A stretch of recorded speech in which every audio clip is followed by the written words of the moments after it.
नाही, ती पण योगच असते एखाद्या वेळेस. एखाद्या मोठाल्या शक्त्या आम्हाला माहीत नसलेल्या अदृश्य शक्त्या जर समाजाच्या हिताला आल्या, तर झालेल्या गोष्टीला आपण मोठं मनानं जर आपण समाजाचं कार्य करतो तर एक पाऊल मागे सरकलं पाहिजे. या भूमिकेत मलाच जावं लागणार आहे, कारण मी जर समाजाचं कार्य करतोय म्हणल्यावर मग पुढून कितीही चुकले तरी इकडून मला एखाद्या वेळेस ते पोटात घेणं आहे, तर आपण भूमिकेत असू शकतो. त्याचा अर्थ असा पण होतो आणि त्या भूमिकेत मी समाजाचं काम करतोय. तर आता मला पदरात घेणं, एखादी गोष्ट पोटात घेणं, चार पावलं मागे सरकणं ही माझी जबाबदारी. समाजासाठी मी ती पार पाडतोय. पण ह्या मोठमोठाल्या अदृश्य शक्त्या आहेत, ह्याही समाजाला माहीत झाल्या पाहिजेत की ह्या खूप पालतोलथं करू शकतात.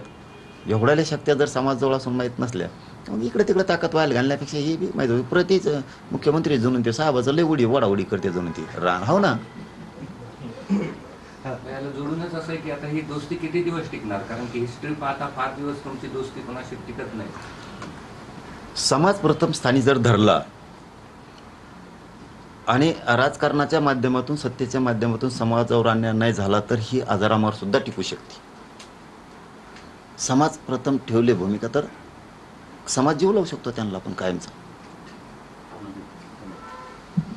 थोडं खाली करावं लागेल का? सर खाली करा. कसं दोन्ही आहे, त्यांना माहिती दोन्ही आहे. पुढे हो. वरी दाबा, खाली दाबा, वर दाबून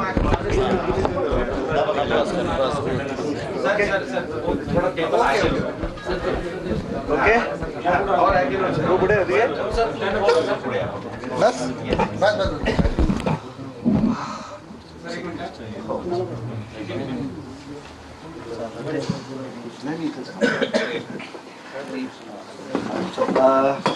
पहिला प्रश्न तुम्हाला असा, या सगळ्या आंदोलनामध्ये आता तुमचा समावेश झालेला आहे. खरं तर मनोज जरांगे यांचं उपोषण सोडवणं आणि त्याच्यानंतर पुढच्या गोष्टींसाठी जबाबदार असणं एक मोठं शिवधनुष्य आणि एक चॅलेंज असतं. जसं आताच बोललो, इतिहास पाहता सगळं अंगावरही येतं भविष्यात. मराठ्यांनी नेहमी इतिहास तुम्ही पाहिला असेल तर सर्व अंगावरच घेतले. अटकेपासून कटकेपर्यंत मराठा लढतच आला आणि अंगावरच घेत आला. समाजाच्या हितासाठी, राज्याच्या हितासाठी, देशाच्या हितासाठी ते शिवधनुष्य पेलायला देखील मी तयार आहे. मला एकाच गोष्टीचा आनंद आहे, मनोजदादा आता हॉस्पिटलमध्ये आहेत, मी त्यांना भेटायला आलो आहे, की मला अनेक लोकांनी कालपासून फोन केले की एका दिवसात उपोषण संपलं, एका दिवसात उपोषण संपलं. एका दिवसात संपलं नाही. त्यांच्या ज्या मागण्या होत्या त्या लोकांनी एका दिवसात समजण्याचा कधी प्रयत्न नाही केला, जो आम्ही आणि विखे पाटलांनी आणि मुख्यमंत्र्यांनी आणि उपमुख्यमंत्र्यांनी केला. त्याच्यामुळे जे त्यांना पाहिजे होतं ते तर आम्ही देत असू. ते काय उपोषण कोण आनंदाने करत नसतो. काल आम्ही त्यांची परिस्थिती बघितली. मी दोनदा त्यांना विनंती केली. मी सकाळी शिर्डीला गेलो, साईबाबांच्या चरणी पण सांगितलं की बाबा त्यांचं उपोषण संपवते. त्याच्यामुळे पुन्हा मी आलो आणि त्यांनी देखील काल मीडियामध्ये बोलला लाडभाऊ कुठे पळून गेला. लाडभाऊ पळून नव्हता गेला. लाडभाऊ शिर्डीला गेला होता तुमच्या चांगल्या तब्येतीची काळजी बाबांच्या चरणी सांगायला. त्यामुळे हे शिवधनुष्य आहे, हे शिवधनुष्य पेलू.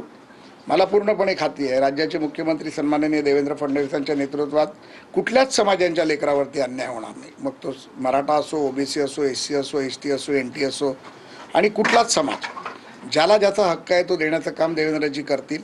आणि माझी आणि भूमिका त्यांची सातत्याने तीच राहिली आणि तीच भूमिका घेऊन आम्ही भांडत पण राहिलो आणि ती भूमिका घेऊन आता आमचं भांडणही मिटलेलं आहे. त्यामुळे मी भगवद्गीताच दादांसाठी घेऊन आलो.